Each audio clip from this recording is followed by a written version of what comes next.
नमस्कार दोस्तों। चौकीदार ही चोर है, यह भी साबित हो रहा है और यह भी साबित हो रहा है जिन्हें चोर साबित करने की कोशिश की गई वही ईमानदार थे, वही थे जिन्होंने देश को ईमानदारी से बनाया, बचाया और सब कुछ किया। चौकीदार ही चोर है, इसीलिए पेट्रोल में भी चोरी हो रही, इसीलिए पेपर में भी चोरी हो रही, इसीलिए वोट में भी चोरी हो रही, इसीलिए इकोनॉमी में भी चोरी हो रही और इसीलिए हर खरीद में भी चोरी हो रही। जब सब चोरी हो रही हो और वही दूसरों पर चोरी का आरोप लगाते थे, जो सारे आरोप झूठे थे, आज यह साबित हो रहा है। लेकिन समस्या यह देश इस सच को समझने में 40 साल लगा देता है। एक दो नहीं, 40 साल। तब आप सोचिए कितनी पीढ़ियों की आप हत्या कर देते हैं। आज यह सब कुछ सामने।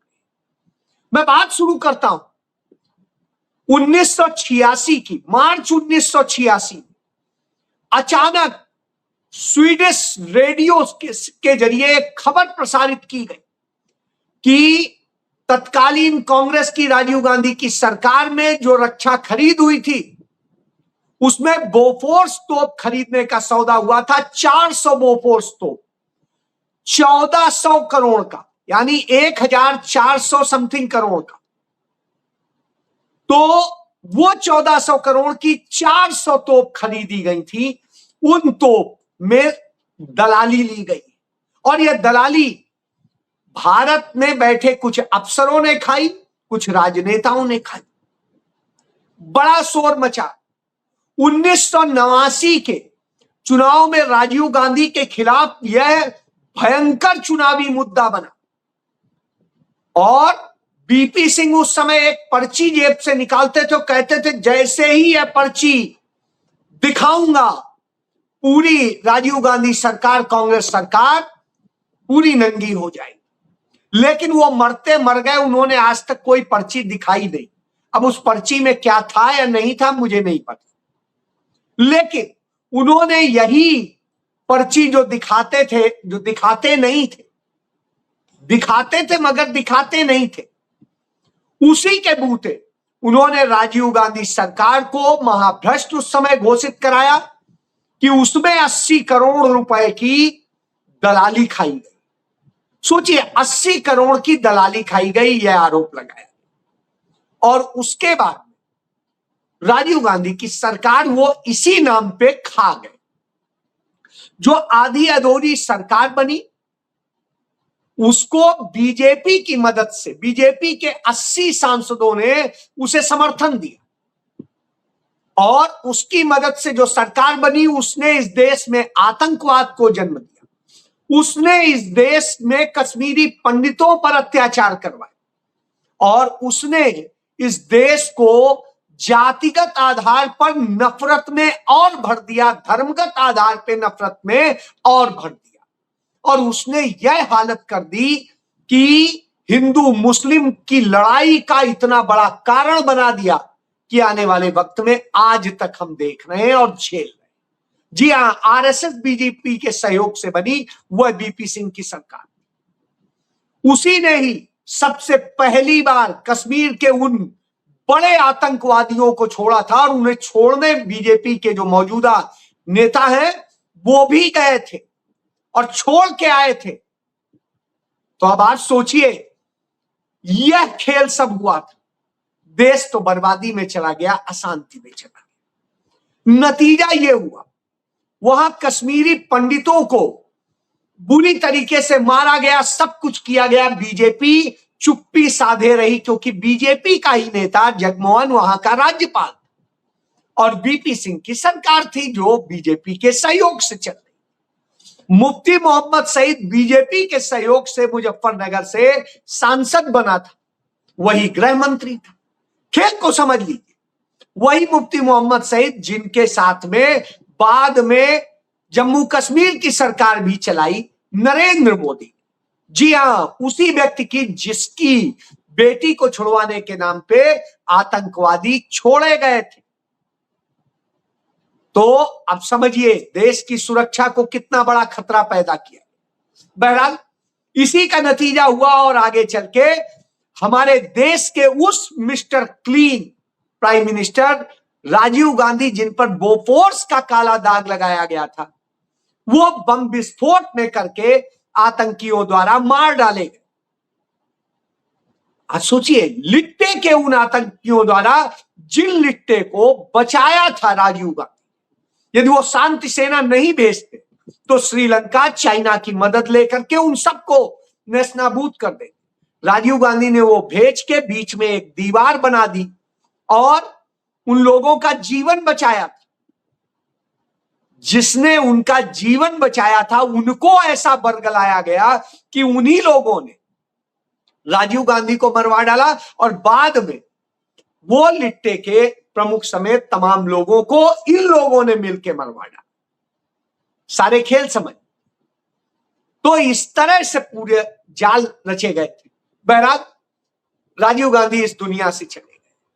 बावजूद इसके उनके परिवार पे, गांधी नेहरू परिवार पे तमाम दाग लगाए जाते रहे सालों साल, जबकि 1989 के बाद में गांधी नेहरू परिवार का कोई सदस्य सत्ता में नहीं था।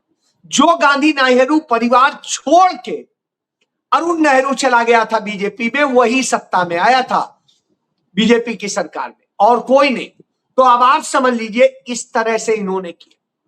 कोई बात नहीं, जब श्रीमती सोनिया गांधी आई, उनके नेतृत्व में कांग्रेस ने फिर से दोबारा अपने को खड़ा किया और 2004 में कांग्रेस की सरकार में। तो आप ये देखिए, उसके पहले तमाम सारी चीजें सामने आ चुकी थी। 2001 में इस केस में, बोफोर्स केस में, हिंदुजा बंधु और वो सब बरी कर दिए गए। इसी तरीके से और तमाम सारे लोग बरी हो गए और लास्ट डिसीजन आया था और उसमें आ गया था कि साहब कोई दोषी नहीं है, कोई वो नहीं। जो भटनागर उस समय रक्षा सचिव थे वो भी बेचारे फंसे और इस तरह से सब दाग लेके मरते चले गए। अंत में आप देखिए, हाई कोर्ट ने भी यह केस खत्म कर दिया 2005 में। पहले सेशन कोर्ट ने खत्म किया, फिर हाई कोर्ट ने खत्म किया, यानी स्पेशल जज ने भी, और उसके बाद में हाई कोर्ट। अटल बिहारी वाजपेयी के समय में ही खत्म। जो आरोप लगाते थे अटल बिहारी वाजपेयी, जो आरोप लगाते थे वही जनता दल और समाजवादी, उन्हीं सबके समय में, शासन में खत्म हुआ। और उसके बाद में, जो खत्म होने के बाद में, फिर भाजपा के एक नेता और वकील अजय अग्रवाल ने इस पर सुप्रीम कोर्ट में केस किया 2018।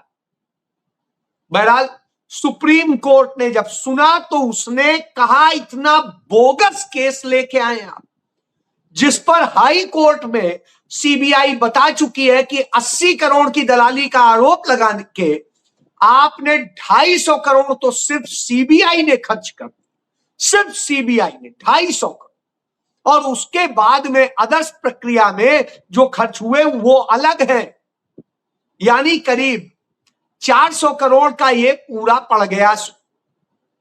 तो अब आप बताइए, अब देश की बर्बादी करा के करेंगे क्या?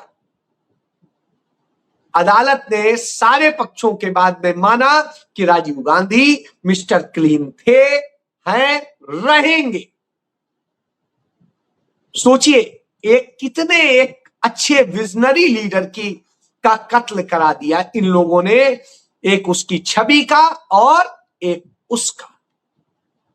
चलिए, वो प्रधानमंत्री देश के लिए शहीद हो। अब उनका परिवार था, तो 2004 से लेके 2014 तक जो डॉक्टर मनमोहन सिंह की सरकार थी, उसमें 4 बड़े आरोप लगे। पहला, कॉमनवेल्थ घोटाला, जिसमें शीला दीक्षित और कलमाणी समेत कुछ लोग मुलजिम बनाए गए, और उसमें भी शीला दीक्षित के मरने के बाद, इस दुनिया से जाने के बाद, कहा जाता है कि वो तो बिल्कुल निर्दोष थे, कोई गड़बड़ हुई ही नहीं थी, और अदालत का फैसला आ जाता है। इसके पहले 2G स्कैम कह के बदनाम किया गया था, उसमें फैसला आ गया कि कुछ हुआ ही नहीं। जो हुआ ही नहीं घोटाला, उसे घोटाला बताया गया। यानी बगैर घोटाले के घोटाला बता करके आपने ये कर दिया कि 2.25 करोड़ का घोटाला। ए राजा, कलिमुजी समेत जाने कितने लोग जेल में रहे। बहरहाल इस अन्याय के बाद उस केस में भी यह फैसला आता है, लेकिन क्या उसकी भरपाई हो सकती? नहीं। इसके बाद तीसरा केस था, वो था कोयला स्कैम। और कोयला स्कैम में तो डॉक्टर मनमोहन सिंह तक पे आरोप लगा दिया गया, खुद नरेंद्र मोदी ने लगा दिया, जबकि सीबीआई, ईडी सब बार बार कह रहे थे कुछ नहीं है इस, लेकिन फिर भी कराया। उसमें भी फैसला इत्तेफाक से इसी साल आया, और उस फैसले में भी आ गया कि मनमोहन सिंह बेदाग थे, श्री प्रकाश जायसवाल बेदाग थे, किसी ने भी कोई एक पैसे का घोटाला नहीं किया, एक पैसे का। सारे असेसमेंट फर्जी थे। तो अब आप सोचिए, एक कहा गया रेल गेट हो गया, रेल गेट हो गया। पवन बंसल जैसे एक अच्छे व्यक्ति को रेल मंत्री पद से इस्तीफा देना, और इसी तरीके से तमाम। उसमें भी अदालत ने कहा कि भाई जब कुछ हुआ ही नहीं है तो ये एफआईआर क्यों, और अंत में वह भी रद्द हो गया। अब आप सोचिए, सारे मामले में पाक साफ पाई गई तत्कालीन कांग्रेस सरकार, जिसके आधार पर डॉक्टर मनमोहन सिंह, राहुल गांधी, सोनिया गांधी, प्रियंका गांधी और उनके परिवार को बदनाम किया जाता है। राजीव गांधी को बदनाम किया जाता था, वो भी अब साबित हो गया है, सुप्रीम कोर्ट तक में साबित हो गया। इसके पहले इंदिरा जी पे आरोप लगाए गए थे, वो भी साबित हो गए थे कि 100% वो सही थी, नीट एंड क्लीन थी। पंडित नेहरू पे यह तो आरोप नहीं लगा, लेकिन पंडित नेहरू पे झूठे दूसरे चारित्रिक दोष लगाए जाते हैं, जबकि उनके चरित्र की गारंटी वही देते हैं जिनके आधार पे आरोप लगाते हैं। वही सारे कहते हैं कि उनका चरित्र इतना श्रेष्ठ था। तो अब आप सोचिए कितनी साजिश की गई है इस परिवार के खिलाफ। 1 साल से नहीं, 2 साल से नहीं, 10 साल से नहीं, 20 साल से नहीं, 50 साल से नहीं, पूरे 70 सालों से उस परिवार के खिलाफ साजिश की जा रही। 70 सालों से भी अधिक, 75 साल से वह परिवार साजिशें झेल रहा है। इतनी बड़ी साजिश की जा रही हो तो आप सोचिए उस परिवार पे क्या क्या आरोप नहीं। बहरहाल इन सब के बावजूद वह परिवार इस देश के लिए लड़ रहा है। E20 के नाम पे जिस तरह से घोटाले किए जा रहे हैं, सब कुछ किए जा रहे हैं, इसको लेकर राहुल गांधी ने अपनी ही गाड़ी की टंकी खोल के दिखा दिया कि देखिए ये स्थिति है, और इस तरह से E20 खा रहा है और कैसे नुकसान पहुंचा रहा है, और जो वो गला रहा है गाड़ी को, वो जाता है इंजन में फंसता है और फिर इंजन को जाम कर देता है। सारी बात उन्होंने कहा यहां दाल में काला नहीं है, पूरी दाल ही काली है। एक छोटा सा सुन लीजिए। We have to decide the sequence of events. ये E20 का जो मामला है, ये बहुत बड़ा इशू है। नॉर्मली हम कहते हैं कि दाल में कुछ काला है, मगर ये दाल ही काली है। तो इस तरह राहुल जी ने यह बता दिया कि किस तरीके से नरेंद्र मोदी ने यह रूट की है, नितिन गडकरी ने की है, और पूरे खेल को एक्सपोज कर दिया है, प्रैक्टिकली दिखा के कर दिया।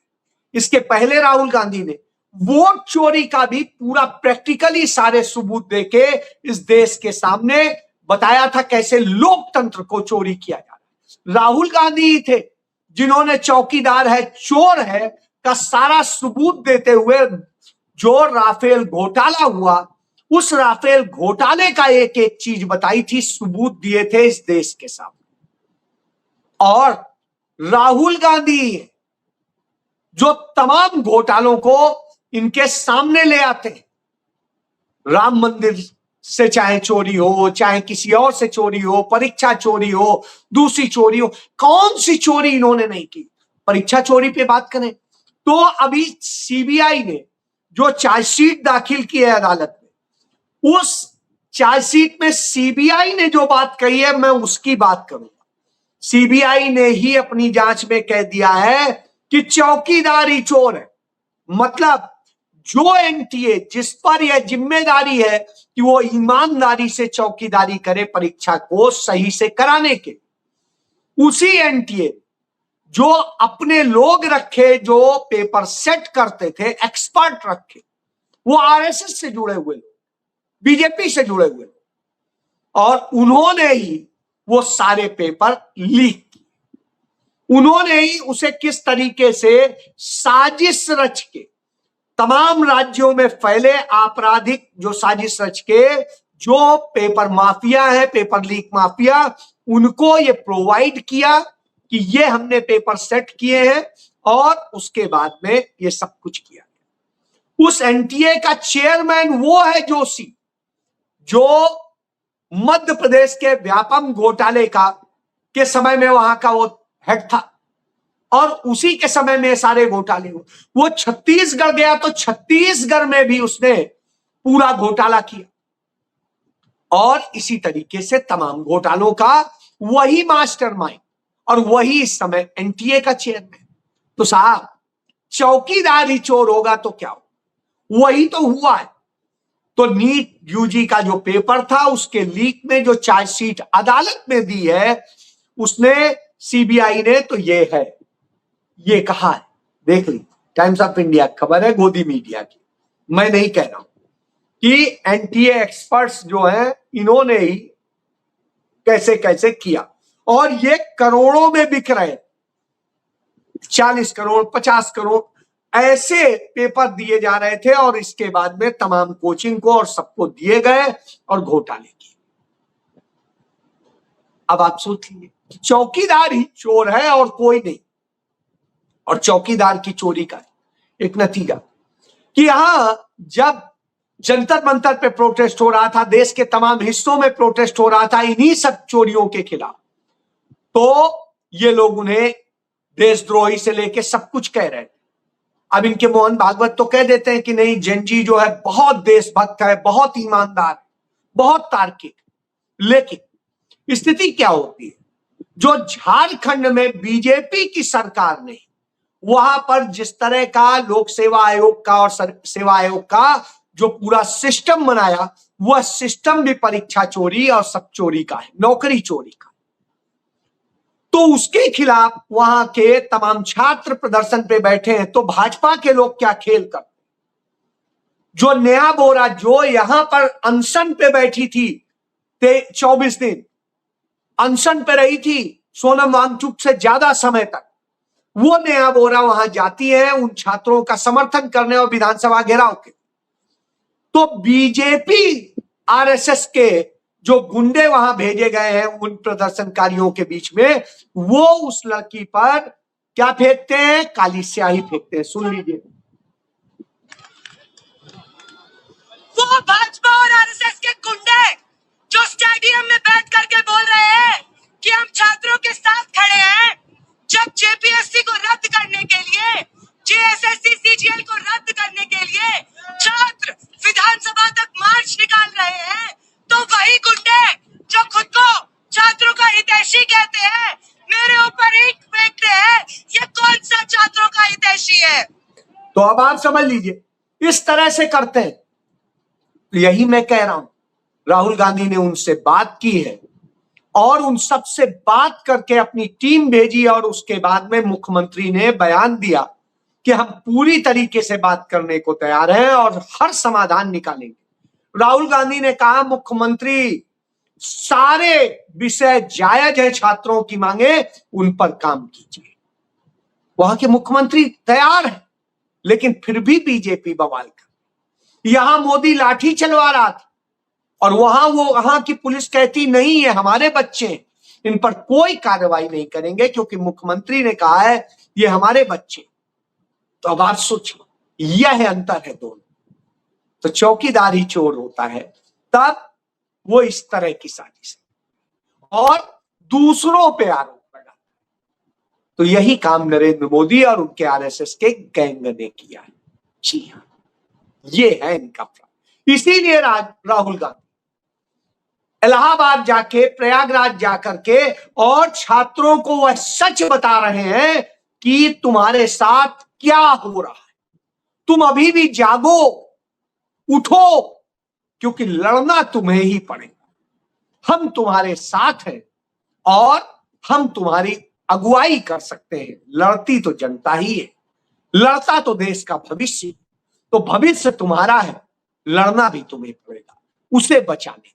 जी हाँ, जय।